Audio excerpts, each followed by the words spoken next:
nous avons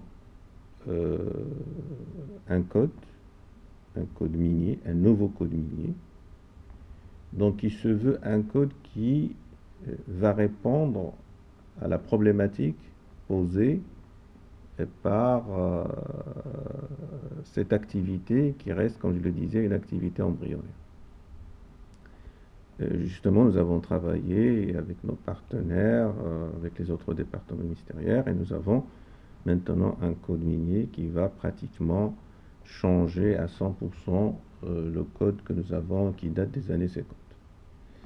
Et le deuxième niveau, c'est le niveau de la réorganisation du travail du ministère, dans lequel nous avons créé une nouvelle direction de géologie.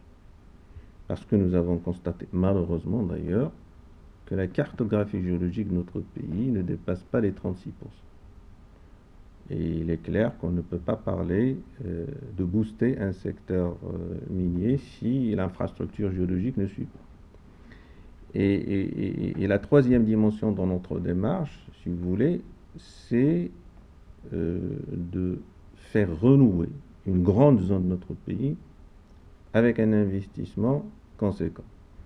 Je parle en l'occurrence de la zone de la Kadetaf actuellement, qui est la zone de Tafilat-Fégui, qui est une zone qui fait 60 000 km² et qui reste dominée à 100% pratiquement par l'artisanat minier. Donc c'est cette démarche qui va nous permettre justement de booster ce secteur minier hors phosphate. Alors, pour bien sûr le code minier, il s'agissait d'abord de prendre acte de toutes les lacunes et des défaillances de l'ancien code et de se mettre dans un nouveau, j'allais dire, un nouveau cadre qui va permettre justement de drainer ces investissements.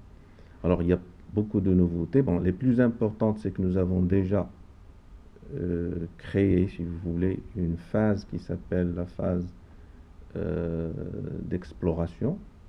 C'est une licence d'exploration qui va permettre aux grands investisseurs de pouvoir, sur 2 ans, voire 3 ans, d'explorer les zones qui les intéressent sur des superficies qui sont très importantes. Actuellement, tout calcul fait, les distances d'exploration ne peuvent pas dépasser les 100 km². Avec le nouveau code, on pourrait être sur 2400 km², ce qui est énorme, ce qui est très important, ce qui va permettre justement aux grands investisseurs d'utiliser des moyens très importants, notamment l'exploration aéroportée.